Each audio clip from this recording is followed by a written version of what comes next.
Do you have any crazy RSD stories? I see a smile there. Well, the word crazy can mean so many things. First of all, RSD, they basically recruited me from nothing and made me something. So specifically Tyler Owen, he created this company out of he's crazy, as in he doesn't believe in barriers, he doesn't believe in obstacles, he doesn't see normal things that slow him down. He just kind of ignores them and keeps going. So that craziness, that detachment from reality, created a company and an industry that empowered so many people, and that bit of craziness was required to spawn all of this, along with maybe Ross Jeffries, maybe Mystery, maybe David D'Angelo. But Tyler obviously was like really the heart of this thing for a long time. So credit to him empowering me and all of us, right? So they made everything. But in the end, I believe that a 5-week program is better than a 3-day program. And I believe it certainly has its place big time in the community. It would be the most brilliant Netflix series, like 10 season Netflix series of all the funny things that happen every day, the big dramas, the big catastrophes, the relationships, the drama, the crazy shit. You could make a huge Netflix series about it. It's entertaining, it's successful, it's thrilling. There's some negative stuff. A little funny story. Okay, well, I was speaking. Jeffy was here last week with me here in Mexico. Oh, he's doing his program. I'm doing my program. We sat down and we have a cigar. I drink my water because I'm a good boy now. And we were reflecting like when I was learning to coach with him. So Jeff is like 31 and I'm 21 and he's training me in San Francisco. And so he would like wake me up. I was like, oi, let's go. And he gives me a bike and he gives me like this red bandana. And we go to like ride the bikes to some dive bar like 10 in the morning, trying to pick up like coach training.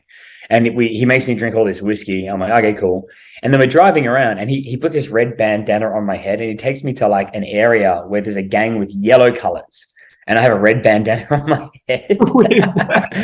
and these fucking gangster dudes are like coming up to me like, hey, Holmes, what are you fucking wearing? I'm like, I don't know. I'm from Australia. And Jeff just runs away and I have to like chase him down the street. He's like, it's good for your confidence. It's good for your dealing with drama. I'm like, fuck. Then the day goes on, more drinking happens, and we go to a karaoke bar. And Jeffy's really good at karaoke. And we're talking to a couple of girls, and Then he sings on stage. And then the girl starts talking to me and touching my arm. Jeffy like throws down the microphone, runs up to me, punches me in the stomach, like, he's like, fuck you for talking to the girl or something, and he just rides away. And then like he crashes his bike, gets like a cut on his head, and then I'm like patching him up at the end of the day. He's like, look, it's all to make you stronger. It's all to make you deal with crazy shit that happens in the field. It's a social pressure. I'm like, all right. It actually is. But there's a crazy story that I was just remembering the other day. I think another crazy story is like myself and Julien.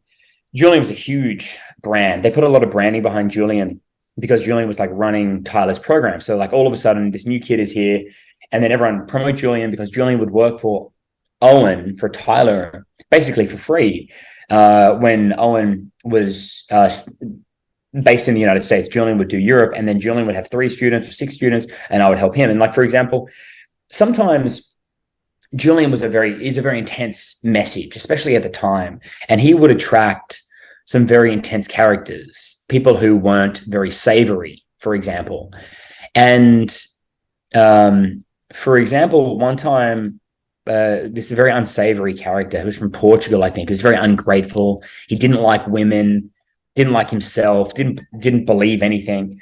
And he's like, I need to see demonstrations. I need to see a demonstration of good pickup. And then one of our assistants was hitting it off with this girl. And then they were actually having intimate times in a club in London. The girl is literally like sitting on his lap and having intimacy in a club, which is pretty crazy. And then the student is like, this is not a demonstration. I'm like, what? And it's just absurd, the reality that this particular guy lived in. And then Julien had to discontinue him from the event for not clearly seeing a demonstration of intimacy from one of the other RSD coaches at the time. So it's crazy stuff like that would happen all the time. Okay, here's a great RSD story, right? So RSD, they had this like travel manager. This is such a ridiculous story.